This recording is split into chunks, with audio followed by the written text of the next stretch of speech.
चला. ती लोक नाही ठेवणार. किती वेळा ती गेलता लोक याच्यापूर्वी? मी 3 वेळाच गेले होते, पण माझ्या स्वतःच्या कामासाठी गेले होते. एक वेळेस न सांगता गेले, फोन बंद. कल्याण. कल्याण. तुम्ही आता कुठे जाणार आहात? मी आता बघते. आम्ही कळवतो. नाही, मी तुम्ही स्वतः यायला जाईल लागलाय. त्याच्यात. माझं तो काहीही घेणं देणं ठेवत नाही. तर नमस्कार मित्रांनो, आज व्हिडिओ काढायचा मुद्दा असा की आज आपण आपल्या आश्रमच्या लेडीज वॉर्डातनं कधीच व्हिडिओ काढत नाही, पण आज आश्रमच्या लेडीज वॉर्डातनं व्हिडिओ काढायची आपल्याला वेळ आली. कारण पण तसंच आहे. तर हे पोलीस व्हेरिफिकेशनचं लेटर आहे माझ्याकडे. तर 27 डिसेंबर 2025 रोजी आपल्या आश्रमला पंढरपूर शहर पोलीस स्टेशनच्या मार्फत एक महिला देण्यात आली होती. त्यांनी त्यावेळेस आपल्याला असं कारण सांगितलं होतं की ती सदर महिला पोलीस स्टेशनला आलेली आहे आणि सांभाळ करण्याकरता मुलं नातेवाईक कोण नसल्या कारणाने तिला तुमच्या आश्रममध्ये घ्यावे, एक असं विनंती अर्ज आपल्याला दिलं होतं. त्यानुसार त्या महिलेचं नाव असं होतं सविता चंद्रकांत पोवळे, वय 63. तर त्यांना आपल्या आश्रममध्ये दिल्यानंतर एक जवळपास 3 महिन्याचा प्रवास आश्रममध्ये ते राहिल्या आणि आता म्हणतात की मला माझ्या गावाला जायचं आहे. तर मित्रांनो, फक्त गरजेपुरतं आपल्या समाजकार्याचा वापर करून घ्यायचा प्रकार हा सतत आपल्यासोबत घडत आलेला आहे. प्रक्षाळ्या असतील किंवा बरेच आपल्या आश्रममध्ये आत्तापर्यंत येऊन गेलेले मेजर असेल किंवा बरेच असे काय सदस्य आहेत ज्यांनी आपल्या समाजकार्याचा गैरफायदा घेतला आणि आपल्या आश्रममध्ये राहिले आणि आपली गरज भागली, आपली अडचण भागली की आपला घरची वाट धरली. त्याच प्रकारे हा सुद्धा विषय झालेला आहे. सविता चंद्रकांत पोवळे, राहणार जोशीबाग, कल्याण, पूर्व, ठाणे यांचा सांभाळ करण्याकरता कोण नसल्या कारणाने तिला तुमच्या पंढरपूर अंतःआश्रममध्ये घ्या असं त्यावेळेस आपल्याला पंढरपूर पोलीस स्टेशनच्या माध्यमातून सांगण्यात आलं होतं. आपण माणुसकीच्या नात्याने त्यांचं व्हेरिफिकेशन लेटर घेतलं, त्याला आश्रममध्ये आधार दिला. पण आज जवळपास तारीख तुम्हाला मी सांगतो की आज दिनांक 9 मार्च 2026. 9 मार्च 2026 म्हणजे माझ्या हिशोबाने 3 महिन्याचा प्रवास या ठिकाणी घडलेला आहे आणि या 3 महिन्याच्या प्रवासामध्ये त्यांना जायचं आहे असं सांगितलं. मग जाण्यापूर्वी पोलिसांच्या मार्फत आणले तर पोलिसांच्या मार्फतच सोडावं लागेल. त्यामुळं पोलीस व्हेरिफिकेशन आपल्याला करावं लागेल. त्यांना व्हिडिओमध्ये घेऊया. त्यांचं जाण्यामागचं कारण काय, कशासाठी जायचं आहे, आलता कशासाठी, ह्या सर्व गोष्टीची बाबी आपण त्याच्यामध्ये धरूया. आणि परत एकदा सांगणं की आपला जे उद्देश आहे, रोडवरील निराधार, अनाथ, बेघर, बेवारस, मनोरुग्ण, अंध, अपंग, मतिमंद. तर रोडवरील निराधार जर मनोरुग्ण असेल, मतिमंद असेल तरच आश्रममध्ये घ्यायचं. इथनं पुढं हा नियम मी करतो आहे. कारण शहाणा हे आपल्यापेक्षा डबल शहाणा असतो. स्वतःची गरज भागवायची, गरज भागली की आपली वाट धरायची. त्यामुळं ज्या प्रकारे मनोरुग्णाला आधारची गरज असते, वेड्याला आधारची गरज असते, त्या प्रकारे शहाण्याला कधी आधारची गरज नसते. शहाणा कसंही आपलं पोट भरू शकतो पण येडं पोट भरू शकत नाही. त्यामुळे इथनं पुढं आपलं जे काम असेल ते मनोरुग्णासाठी असेल, वेड्यासाठी असेल, मतिमंदसाठी असेल, ज्याची बुद्धी चालत नाही, ज्याचे हातपाय चालत नाही, ज्याची बुद्धी चालते, हातपाय चालते, ते लोक कमवून खाऊ शकतात. ह्या ठिकाणी हा निष्कर्ष या ठिकाणी जाहीर होतो आहे. तर वेळ न घालवता त्यांना व्हिडिओमध्ये घेऊया. पोलीस व्हेरिफिकेशनसुद्धा करा जायचं आहे. पोलीस व्हेरिफिकेशन करू आणि त्यांना त्यांच्या मार्गस्थ सोडून देऊ. कारण इथून पुढं आज आपली जबाबदारी काय तर राहणार नाही, त्यांची स्वतः जबाबदारी ते असतील. काय बरं वाईट झालं, त्यांचं चांगलं झालं तरी चांगली गोष्ट आहे. फक्त आपली जबाबदारी संपवण्यासाठी हा व्हिडिओ, दुसऱ्या व्हिडिओचा उद्देश काहीच नाही. व्हिडिओ कंटिन्यूच करा. पोलीस स्टेशनपर्यंत पण व्हिडिओ मी तुम्हाला दाखवणार आहे. एवढं सामान घातलेलं आहे. आता काय करणार, एवढे कपडे. चल या इथं 1-2 मिनटं बोलूया.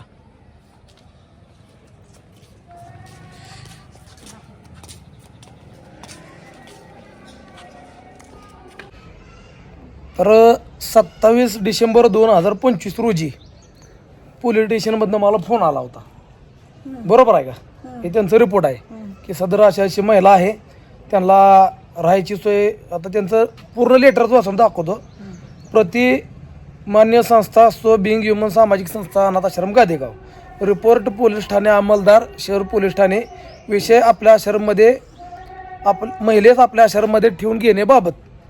महोदय, वरील विषयास अनुसरून सैनिक महिला नावे सविता चंद्रकांत पोवळे, वय 63, राहणार जोशीबाग, कल्याण, पूर्व, ठाणे.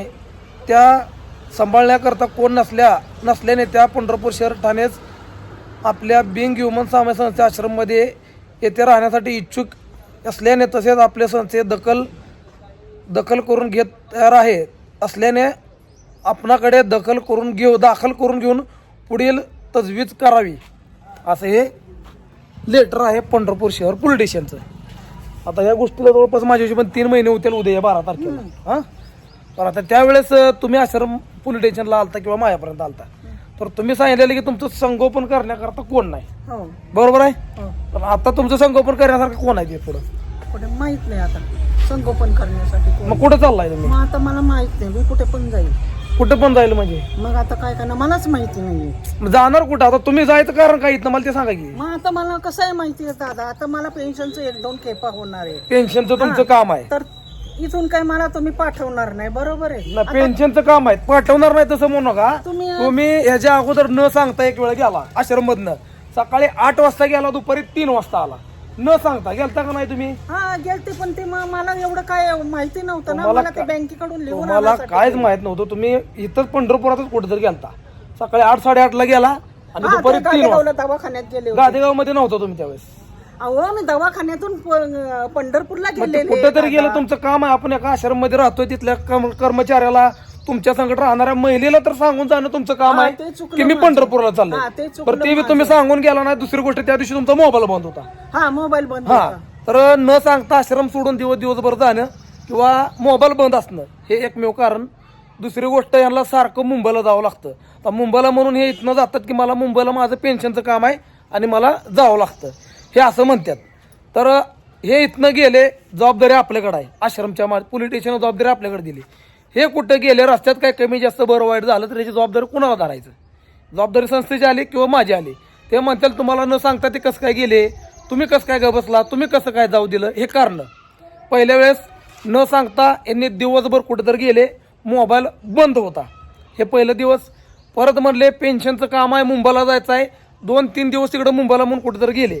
मला माहीत ना कुठे गेले, पण मुंबईला सांगून गेले. 2-3 दिवस नव्हते. त्याच्या अगोदर बी सामान आणायचं म्हणून गेले. 3-4 वेळेस हा प्रकार घडला. आणि आज आपल्याला म्हणत आहेत की मला प्रत्येक 15 दिवसाला माझं पेन्शनचं काम असतं, मला जावं लागतं. तर आश्रमचा अर्थ असा नसतो की राहायचं, खायचं, पियचं आणि मनाला येईल तेव्हा तिकडं कुठे जाऊन यायचं. आश्रम कुणासाठी आहे? जे 100% निराधार आहेत, ज्याची सोय नाही. तुमची पेन्शिलची सोय, याचा अर्थ तुम्ही कुठे बी खाऊ शकता. तुमची पेन्शिल आहे, तुम्ही म्हणताय तोंडानं पेन्शिल आहे ना तुमची, तुम्ही कुठे बी राहू शकता. तर आता इथनं तुम्ही कुणा जबाबदारीवर चाललाय? मी माझ्या स्वतःच्या जबाबदारी तुम्ही कुणा जबाबदारी चाललाय? माझ्या स्वतःच्या. स्वतःच्या. काय बरं वाईट झालं, कमी जास्त झालं, याला जबाबदार कोण? मी जबाबदार. नाव सांगा तुमचं, कोण जबाबदार? सविता चंद्रकांत पवळे. हा, आज तारीख काय आणि किती वाजल्यापासून तुम्ही स्वतः जबाबदारी स्वीकारताय? आज तारीख 9. हा, 12 वाजता मी बाहेर पडले. 9 मार्च 2026, बरोबर आहे. 9 मार्च 2026 पासून मी घराच्या बाहेर पडले आश्रमच्या. हा, काय बरं वाईट झालं तर माझी मी जबाबदार राहील. ओके, ठीक. आश्रम राहणार नाही. ओके, माझ्या मनाने आले, मी मनाने चालले. हो. आता तुम्ही मनानं आलं, मनाचं आलं, इथपर्यंत योग्य आहे. तर आम्ही ह्या गोष्टीचा आजपर्यंत लय अनुभव घेतलाय. बरेच लोकांनी व्हिडिओच्या माध्यमातून बघितलंय. मेजर असेल, प्रक्षाळी असेल, डॉक्टर असेल, XYZ बरेच माणसं आहेत की स्वतःची अडचण असली की यायचं, अडचण दूर झाली की निघून जायचं. हे आपण अनुभव घेतलेला आहे. जे असेल ते असेल मित्रांनो, प्रत्येकाचं कर्म प्रत्येकासोबत आपण ह्याच्यामध्ये जास्त बोलणार नाही. पोलिसांनी आपल्या ताब्यात दिलं होतं, आपण नेऊन पोलिसांच्या ताब्यात देऊ. जिथनं त्यांचं आयुष्य असेल तसं असेल. आणि इथनं पुढे मी तुम्हाला सांगितल्याप्रमाणे आश्रममध्ये फक्त मनोरुग्णाला आधार असेल, शहाण्या सुरत्याला आधार नसेल.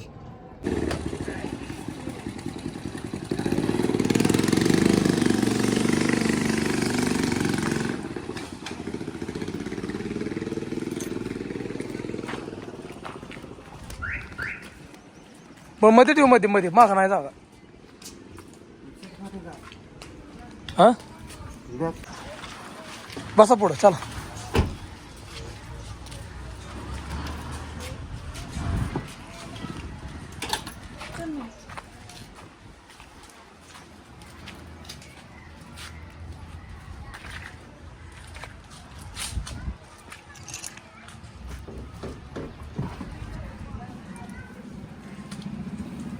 बसला, पिशवीला होती माग जागा. हो,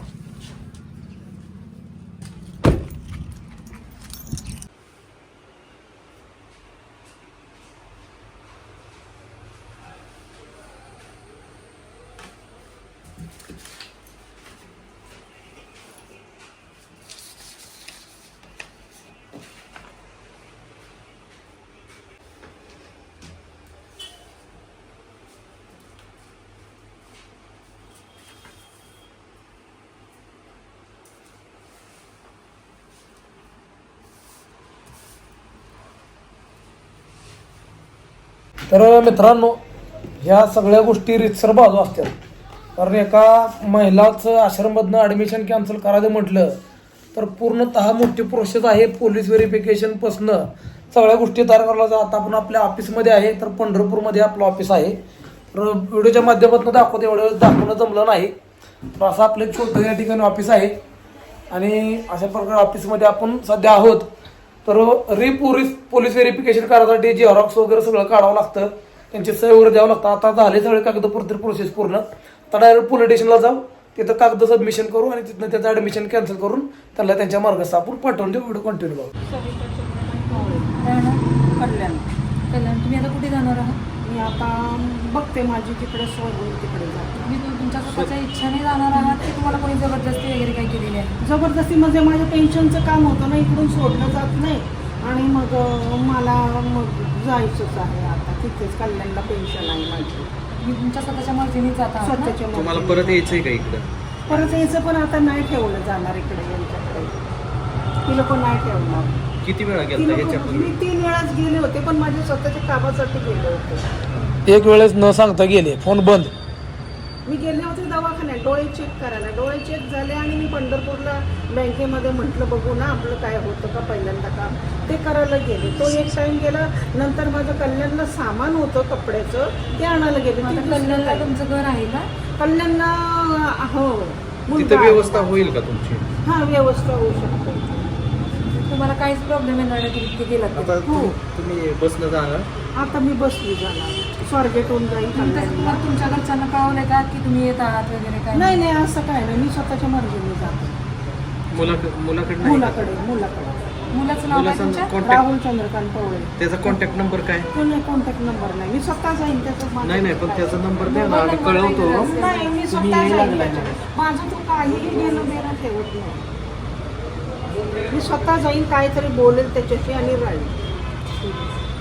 माझे नातेवाईक 4-5 गोळा करेल आणि मी मग राहू शकतो. ठीक आहे. रागात ना आलता, आता मिटवून घ्यायच्या हिशोबाने चाललाय तुम्ही. मग आता माझी सोय नको करायला का? म्हणजे मिटून घेणार आहे तुम्ही घरी जाऊन? सोय पण करायला पाहिजे ना. ठीक आहे.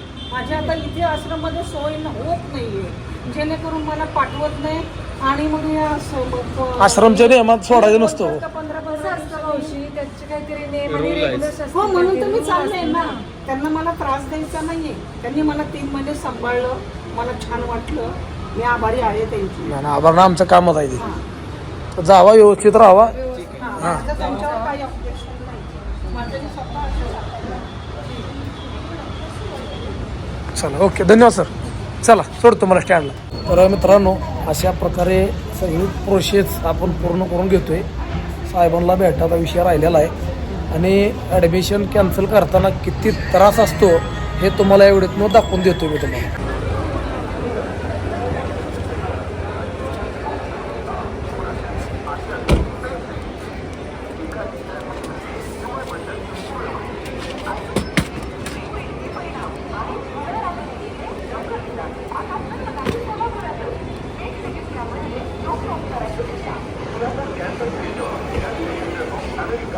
आश्रम चालवत असताना कुली पण व्हावं लागतं बरं का मित्रांनो.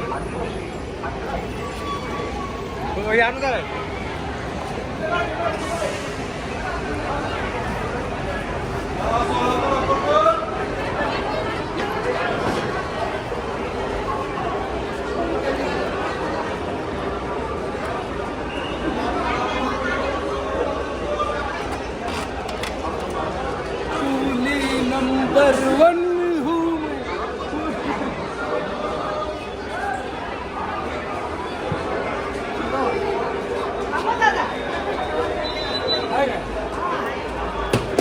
मित्रांनो, एसटी पण लागलेली आहे. एसटीचा नंबर दाखवतो.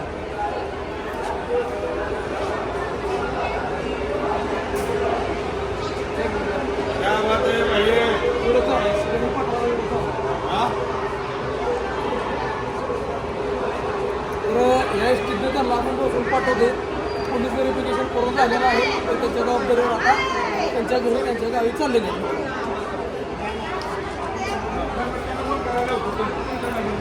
दिसते नंबर काय देऊ दावा.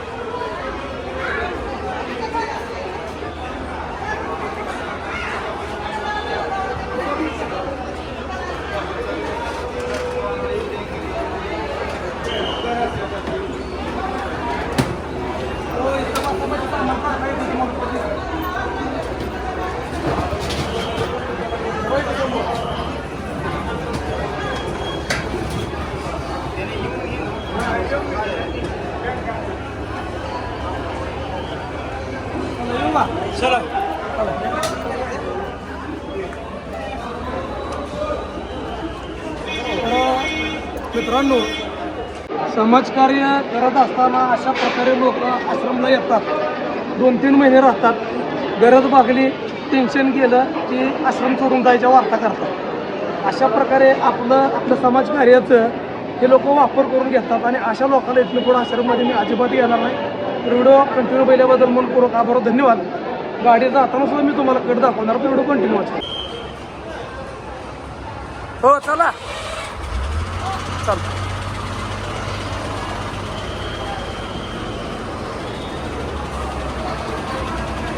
ओके, कुठल्या गावात चालली? स्वरागेटला.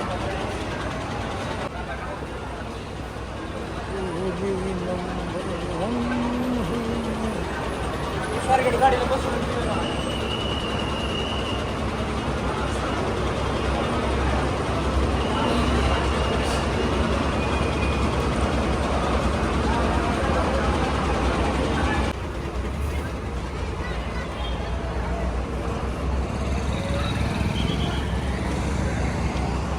मित्रांनो, एस टी गेलेली आहे आणि 3 महिन्यानंतर आपल्या समाजकार्याचं फळ आपल्याला भेटलेलं आहे. तर अशा प्रकारे समाजकार्य करत असताना अडचणी किती येतात. लोक आपल्या चांगुलपणाचा फायदा घेतात, आश्रममध्ये येऊन राहतात आणि त्यांची तिथली अडचण सॉल्व्ह झाली की परत जायचं म्हणतात. पण अशा लोकांना आपण शक्यतो आश्रममध्ये घेत नाही. पोलीस स्टेशनच्या पत्र आपल्याला दिलं होतं किंवा साहेबांनी आपल्याला बोलून म्हणले होते की यांना आधार कोण नाही, तुम्ही त्यांना आश्रममध्ये घ्या. पोलिसांचं पत्र घेऊनच आश्रममध्ये आधार दिला होता. पण त्यानंतरही काही लोक अशा प्रकारे आपल्याला दगाबाज करून निघून जातात. जाऊ दे, जैसे ज्याचे कर्म त्याचे फळ देतो ईश्वर, ह्याच म्हणण्याप्रमाणे त्यांना त्यांच्या रस्त्याला सोडून देऊया, आपण आपल्या रस्त्याला जाऊया. कारण संत तुकोबारायांची एक म्हण आहे की जगातील सर्वच लोक चांगली असतात, पण काही लोक आपल्यासाठी योग्य नसतात. त्यांना त्यांच्या वाटेने जाऊ द्या आणि तुम्ही तुमच्या वाटेने चला. तर आता आपण आपल्या वाटेने डायरेक्ट आश्रमला जाऊया. रामकृष्ण.